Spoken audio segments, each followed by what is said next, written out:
Today we're talking about Jewishness. I don't know how to start this video without it sounding like a coming out video, but I've done this intro like 4 times already, and I'm just gonna say it's pretty difficult. It's sounding like a coming out video. It's something that I've never shared with you guys directly. I think I maybe mentioned it in passing in one of my lives.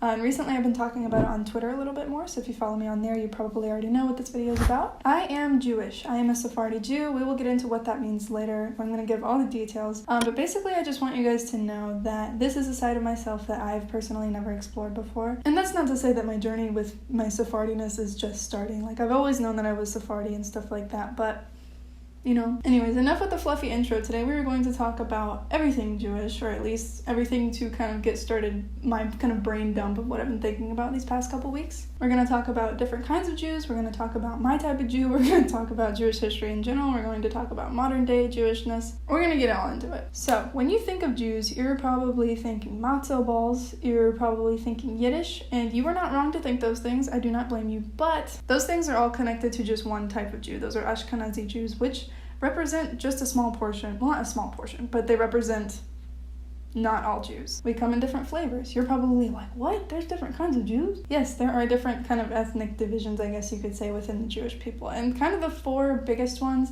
I'm not saying that these are all of them, but there's kind of 4 that make up the largest percentage of the Jewish people, and those would be Ashkenazi Jews, like I just said. Ashkenazi Jews originated from Central Europe, so a lot of them from France and Germany, hence Yiddish. There are Sephardic Jews. Sephardic comes from the word Sepharad, which means Spain in Hebrew, so it's Jews that originated in Spain, Portugal, and also Northern Africa. Like I said, this is the group that I belong to. There are Mizrahi Jews. Mizrahi comes from the word Mizrach in Hebrew, which means east, and there are Ethiopian Jews. And those are like kind of the 4 big head honchos within the Jewish people. I'm not saying, once again, that those are all of them. Kind of just the 4 biggest. So now that we've talked about all different kinds of Jews, we can kind of delve more into Sephardic people, which is my division. So if you know anything about history, you know that in 1492, Spain was basically like, we don't like Jews no more. Spain was basically like, yo, Jews, Muslims, you guys are not Christian, hate to break it to you, so you have 3, you can pick one of 3 options. You can stay here and convert, which produced a lot of what we call conversos.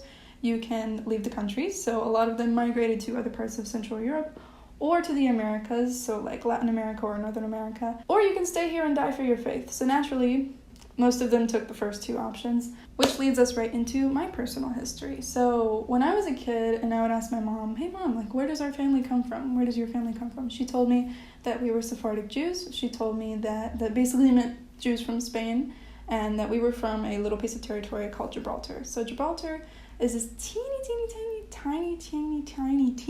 piece of territory at the southern tip of Spain, which today is a territory of the United Kingdom. I know. Why y'all gotta take everything? Like, it's literally this big, and the UK just can't keep their hands off it. Anyways, but she told me that we came over maybe like early 1800s, like 1820s-ish, I think.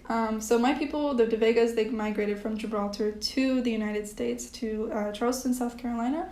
And when I was doing my research, because I was going through family records, but also like public, like records on the internet, and I found that there was such a big Sephardic Jewish community in Charleston, South Carolina. Like, I found records of my ancestors that are buried specifically in Sephardic Jewish cemeteries, like cemeteries founded by Sephardic Jews for Sephardic Jews. I was like, oh, that's so cool. And for those of you who don't know, which is probably all of you, actually, my last name, De Vega, is a Sephardic Jewish last name, so we have a lot of variations. So De Vega with a space in between it, De Vega, Vega with an I in the middle and stuff like that. So there's a lot of variation, but every person I've ever met with my last name is in my family. I've never met another person with that last name, so I do think it's very rare.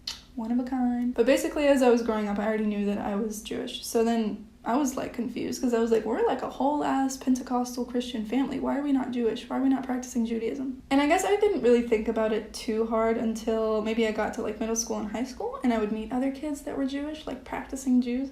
And I was like, oh, you guys are like actually practicing Jews. So interesting. And most of them were Ashkenazim, like I said, so I didn't really have access to a lot of other Sephardic people. Like I said, like most people that I've met that are Jewish are Ashkenazim. They are kind of the majority in Northern America, I think. But still, it was like a feeling of jealousy just because at least they knew about their history and they knew about that part of their identity. I didn't really have that. I was just like, Jew club. But either way, it kind of reintroduced that kind of curiosity to me, because I'm just like, what is this thing that I am but I have no idea about? But basically what's kind of reintroduced Judaism into my head recently was actually Hanukkah, because I think Hanukkah ended like 4 or 5 days ago. And so I participated a little bit this year. I kind of got my foot in the door. I cooked Jewish food. I participated in a virtual Sephardic Jewish Hanukkah celebration, which was actually very fun. I learned a lot.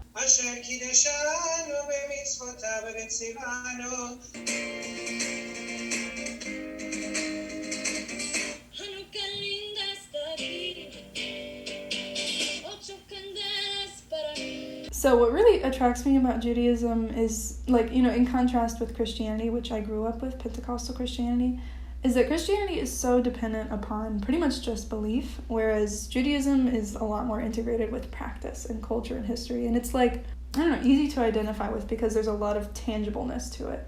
With Christianity, I feel like I was always just waiting for it to come. As I was growing up, I was like looking at my mom, who's like this super spiritual and like connected person with her Christianity, and I was like, oh, you know, maybe I'll have that someday, but you know, it's been 20 years and I'm still just like, And that's why I've kind of re-entered back into that idea of exploring it recently. So that is pretty much my spiel for now. I kind of just wanted to explain to you guys what a Sephardic Jew was, because there is so little information about Sephardic Jews on YouTube, I feel like, from actual Sephardic people. There's a lot of documentaries and there's a lot of news about when Spain allowed Sephardic Jews to get citizenship like 5 years ago, but from actual like Sephardic people, not that much content. So there's actually some questions that I want to answer that people have been asking me when I tell them about this like kind of rediscovery path that I'm on. A lot of these questions are coming from non-Jews that I've told about it, of course, so hence the curiosity. Do I support Israel?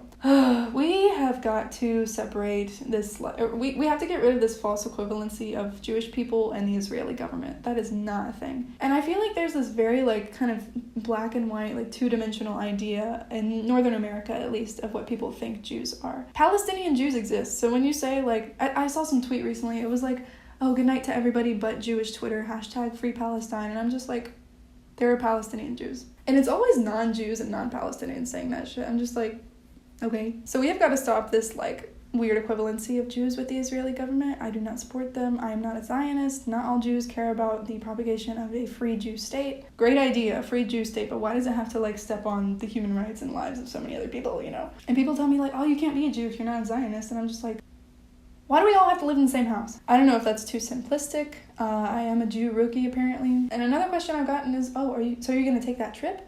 And that trip is referring to a birthright trip. So if you're a Jew, especially in like the West or like just Jewish diaspora in general, you can get basically an all expenses paid trip to Israel to kind of reconnect with the homeland and shit like that. I do not feel any connection with Israel. If I was going to feel any connection with any piece of land, it would be to Gibraltar. So no, I'm not going to take a birthright trip. Last question, am I going to learn Hebrew? No. There is more than one Judaic language. I can name a couple. So of course there's Hebrew, there's Yiddish, there's Amharic, of course, most exciting, well, there's Ladino, which is also known as Judeo-Spanish. Ladino is the language of the Sephardic people, and it's kind of like a mix. It's basically a language that is like Old Spanish with Hebrew syntax, which is really interesting. So I don't know if you've ever heard it, but it basically sounds like Miraba en el cielo y en la estrellería, vi una luz santa en la judería, que había de nacer Abraham vino. It's really beautiful, and I've low-key been like, can I learn some Ladino? There's only like 200,000 speakers of Ladino today, so if you're interested in it, you know, time's a ticking. A lot of the Sephardim kind of lost the language along the way, just like our faith, #B'nai Anusim. So that's basically it for this episode. Thank you so much for tuning into, chapter 1 of the Sephardic Chronicles. I guess I can call this the Sephardic Chronicles. Thank you so much for watching. I know that this content is kind of out of the normal of what I do, but you can go follow me on Twitter at Elysse DeVega. That's ELYSSEDAVEGA. If you'd like to see more updates about this kind of personal journey and Sephardic content in general, I just want to share this part of my life with you guys, and I want to kind of document it for my own interest up the line. So yeah, I hope you enjoyed it, and I hope everyone has a wonderful week.